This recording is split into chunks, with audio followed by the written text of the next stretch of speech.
Cuando salí de la casa el día estaba tan bonito que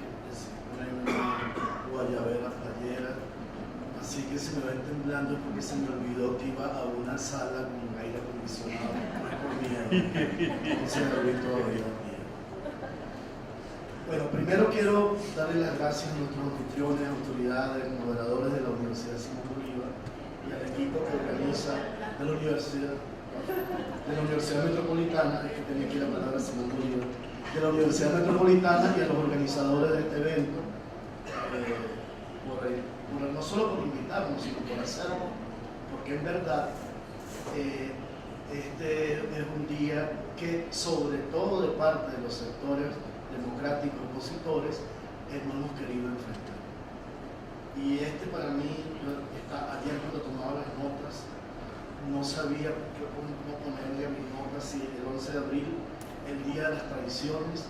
o el 11 de abril, una de las fechas más tristes de mi vida como venezolano.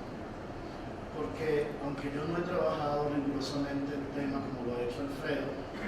es más, decidí olvidarlo. Ayer decía para qué volví a meterme en este tema, porque ese día, primero fui un testigo excepcional. Estaba en la calle en un restaurante con dos celulares tratando de comunicarle a los que venían al frente de la marcha lo que un amigo que ya perdí, chavista, me comunicaba desde el Puente Yaruno, cuyos hijos venían al frente de la marcha de oposición y estaba asustado porque sabía que ya estaba gente armada esperando. Pero también porque me tocó ayudar a mucha gente del chavismo, que todavía eran amigos, a protegerlos, ayudarlos a llevar embajadas, y a la inversa me tocó que algunos de los heridos y de los muertos y una persona que hoy está discapacitada, que es parapléjico, con un tiro, también era cercano. Así que no es un día nada feliz, pero es un día que hay que pensar muy bien. Yo asumo, y desde ese momento, porque además tuve una invitación la noche anterior a una reunión en la que nunca me hubiese gustado estar, en la que efectivamente se estaba organizando la gente para dar un golpe a espalda de la multitud que participaba de la protesta. Así que yo creo que hay varios ejercicios que hacer. El primero es entender por qué ocurrieron los hechos y cómo ocurrieron. Y yo creo que allí hay tres cosas que señalar. La primera, por la intolerancia de Hugo Chávez y de su equipo, que se negó a dialogar y que desde ese momento estaba sumido en lo que hemos llamado la voluntad de no convivir. Es decir, una manifestación de esas dimensiones, una secuela de hechos como la que llevaron al 11 de abril, en cualquier país democrático, genera de inmediato un diálogo para tratar de sofocar y llegar a arreglos y no llegar a soluciones drásticas y dramáticas de tipo violento. Y yo creo que hay una segunda cosa que llevó a estos hechos, y es la impaciencia de una élite que se sentía muy amenazada y la crisis del sistema de partidos. Es decir, quien conducía en ese momento a la oposición, y de allí lo errático de esos hechos que bien ha reseñado Alfredo, no eran partidos políticos. Los partidos políticos habían prácticamente desaparecido o estaban convertidos en poderes insignificantes. Quien conduce todos estos hechos son Fede Cámaras, la CTV, las cúpulas de militares disidentes, el equipo de los dueños de los medios, la jerarquía eclesiástica que jugó muy duro a través del cardenal Velasco, la dirigencia de PDVSA y una sociedad civil que por entonces se creía que iba a sustituir la dirigencia de los partidos. Es decir, una organización hecha para defender los intereses del empresario, una organización hecha para defender los intereses de los obreros, un grupo de militares que estaba siendo infiel a la Constitución, los dueños de los medios, es decir, ninguno era un aparato preparado para competir y ejercer el poder, no eran partidos. Y de allí que toda esa especie de juego bufo, de ópera bufa que se va produciendo, es lo que yo llamo el producto de 4 traiciones. La primera traición es la del grupo que preparó el golpe, que nombró a Carmona presidente de la Junta, que excluyó a buena parte de la gente que había participado en la organización de la marcha y que, como en la película El Golpe, un robo se lleva el poder. Efectivamente, esto empieza en el Four Seasons y termina en Fuerte Tiuna. Es decir, quienes aquellas figuras, la de Ramírez Pérez, la de Daniel Comiso Reneta, la de Carlos Molina Tamayo y la del general Néstor González, junto con la anuencia del cardenal Velasco y con la participación de Carmona, son los que toman, y de la de Pérez Recado, una figura clave y además desagradable, terriblemente desagradable su presencia en el acto de la firma, armado con una, no sé qué era. Pero eso era Marcelo Sanabria en realidad, una arma larga, si se acuerda, detrás de Carmona. Bueno, entonces esa es la primera traición, la del grupo que traiciona, la que prepara el golpe de Estado sin comunicárselo a la gente que va a la marcha. La segunda traición es la del grupo que traiciona a todo el resto del grupo que preparó el golpe de Estado y toma la conducción del poder. La tercera traición es la de los militares que traicionaron a la Constitución y en la redacción del decreto, que se carga todos los poderes y no sigue ninguno de los lineamientos preparados en la Constitución. Y hoy una traición grave, yo sé que esto es pesado decirlo y es desagradable decirlo, pero es la de haber hecho de parte de los medios el blackout que dejó al país sin ningún tipo de información durante el día sábado 13, creo que era. Aquí hay que tener entonces claro un tema que mucha gente lo ha trabajado y que son enigmas todavía. Pero obviamente Chávez y su equipo tenían estudiado el intento de golpe, no sabían las dimensiones y jugaron hasta el final, corriendo muchos riesgos, sometiendo en riesgo al país, sometiendo en riesgo a los manifestantes, sometiendo en riesgo incluso, o exponiendo a riesgos incluso al grupo de voluntarios, porque una parte de la gente del chavismo que estaba en Puente Yacuno fue gente que se fue acercando, incluso habían armas extrañas, hasta chopos, cosas del siglo XIX que la gente sacó de su casa. Entonces yo coincido con Alfredo cuando dice que allí todo el mundo disparó. Durante esos días, esos meses, a mí me costó mucho haber escrito un texto que publiqué en el Nacional.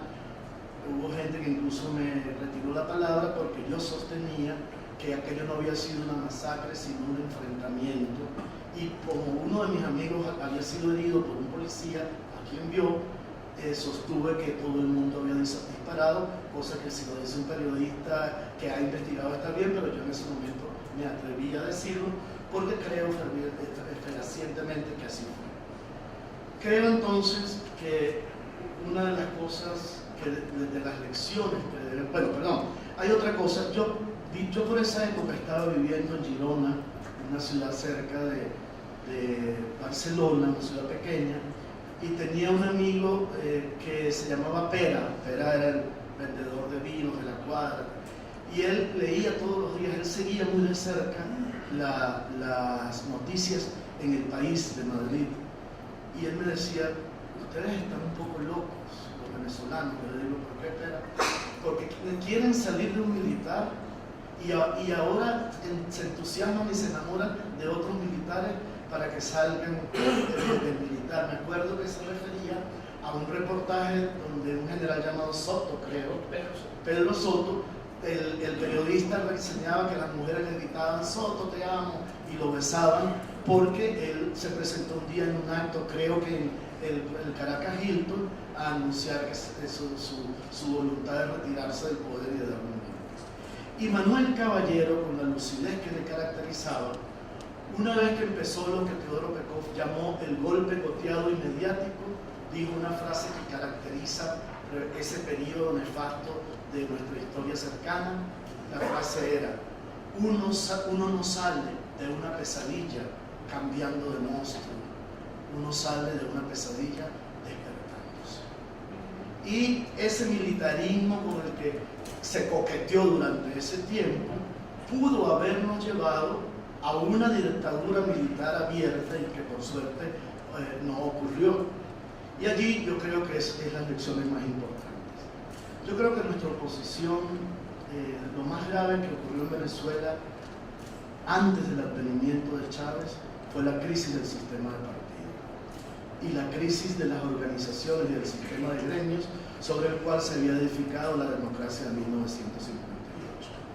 Creo que no solamente la crisis de partidos, sino que se hizo trizas el sistema de identidades políticas básicas sobre el cual se erige cualquier democracia. Y creo que nosotros hemos pasado por 4 fases. Esto se lo escuché ayer dicho de manera mejor a Ángel González, un amigo, Ángel Álvarez, y él dice que hemos pasado por 4 etapas en la oposición. La primera, que es una fase insurreccional, porque recuerden que después de esto viene el paro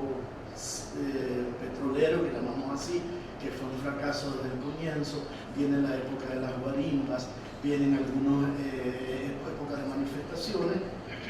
y después viene lo que él llama la etapa desleal, que es cuando aceptamos competir en el revocatorio, pero cantamos fraude sin demostrarlo cuando lo perdimos, y una semana antes aceptamos competir en las elecciones legislativas, pero una semana antes se retira el sector del opositor, y cuando vienen las primeras elecciones, que es la segunda etapa, cuando los partidos empiezan a conducir la oposición, cuando se lanza la candidatura de Rosales, obtenemos apenas el 34% de la votación, Chávez nos duplica casi, porque le habíamos dicho a la gente que estábamos ante un fraude y nos habíamos retirado así. Por eso hay que valorar tanto la etapa que comienza en ese momento, y es el de la lucha de confrontación democrática y de organización de los partidos, que conduce a un éxito profundo, que es pasar de ese 34 de la época de Rosales al 44 más o menos en la candidatura de Capriles, que yo creo que se va a aumentar en esta nueva oportunidad. Entonces creo que la lección que tenemos que aprender de estos sucesos es que tenemos que garantizar que la conducción de la política la hagan los partidos, la hagan las organizaciones que la sociedad ha establecido para eso, y no seguir, evaluar con claridad qué fue lo que ocurrió allí. ¿Para qué? Para que separemos de manera definitiva lo que fue uno de los actos de protesta y de insurrección, vamos a decir, pacífica, más grande que se conoce en la historia de Venezuela, y yo diría que en la historia de América Latina, de la operación que una minoría de espaldas a esa protesta nos llevó, terminando de hacer ¿qué?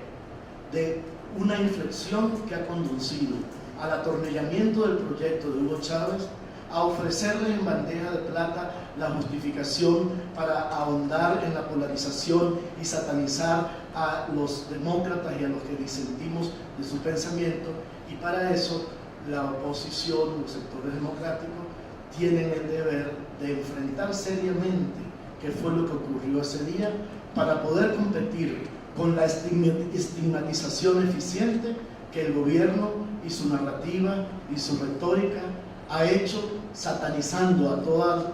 la oposición, a todos los demócratas, con el término de golpistas y con el término de fascistas. Esa es una asignatura pendiente que debemos asumir. Muchas gracias.